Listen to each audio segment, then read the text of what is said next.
took us a while to get to play the way that I wanted us to play. Some of that's to be expected, certainly. But I thought by, middle to late December, I thought our guys really started to embrace our style. Had some success, which gave them some confidence, which got the ball rolling, even faster towards them believing that this was a good way to play, good way for them to be successful, both individually and collectively as a team. And, certainly felt like our guys played consistently well throughout most of the ACC season and played really hard. We played pretty good basketball down the stretch.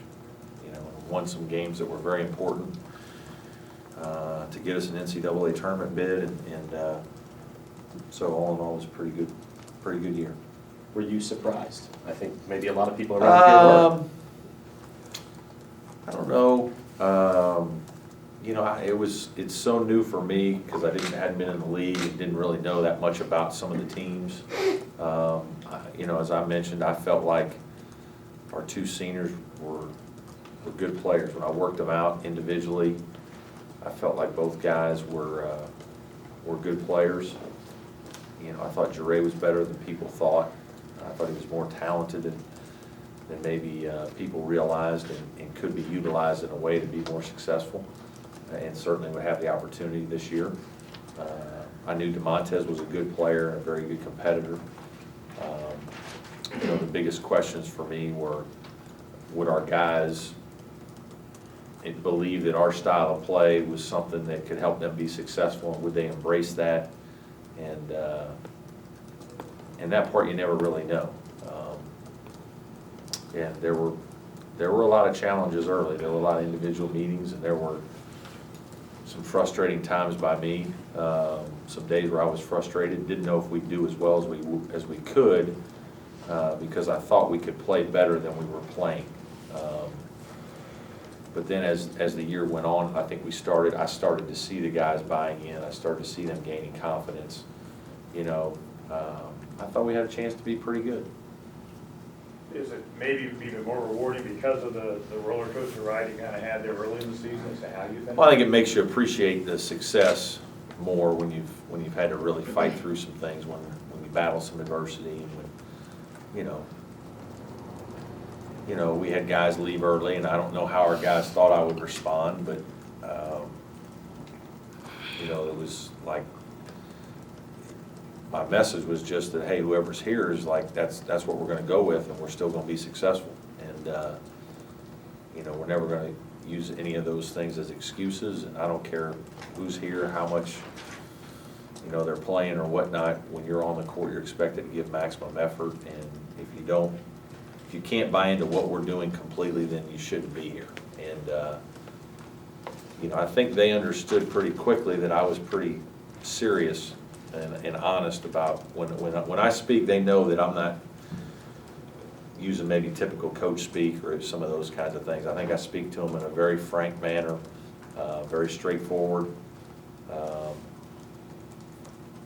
And I think the longer that we're with each other, they appreciate it, because I think they realize that I'm telling them the truth,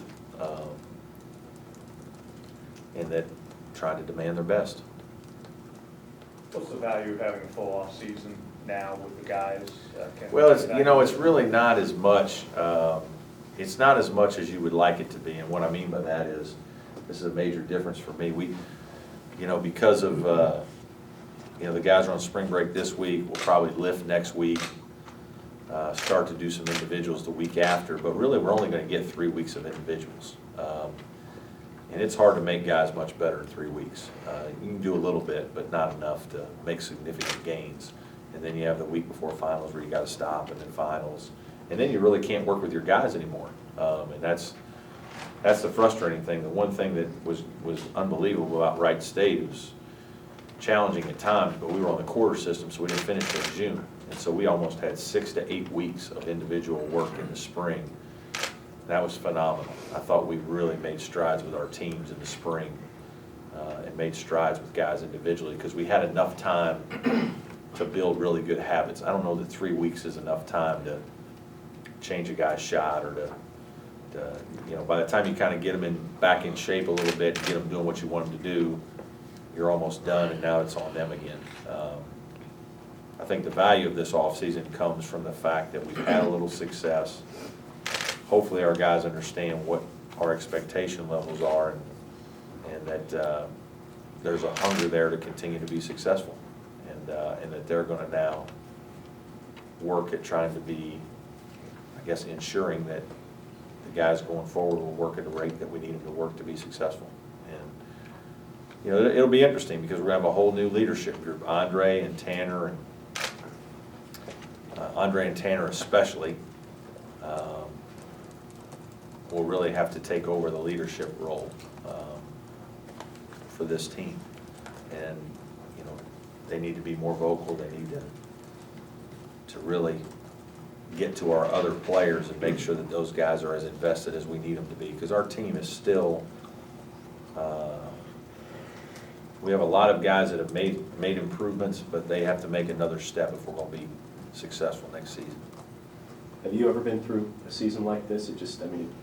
Tanner called it a roller coaster at one point late in the season, and maybe that's what it was. Can you remember going through a season? Yeah, it's it was a pretty good roller coaster. If it was a roller coaster, there's a lot of teams that would like to have a roller coaster ride like that. We just had we didn't play as well in the beginning. And my first year at Wright State was eerily similar from the standpoint of, we had a successful season. It took us till about middle of December, late December, to really start playing well. But when we did, we played pretty darn good. And so there were some similarities to my first year at Wright State. How about in terms of high points, low points? What jumps out? I said Virginia. Yeah, we didn't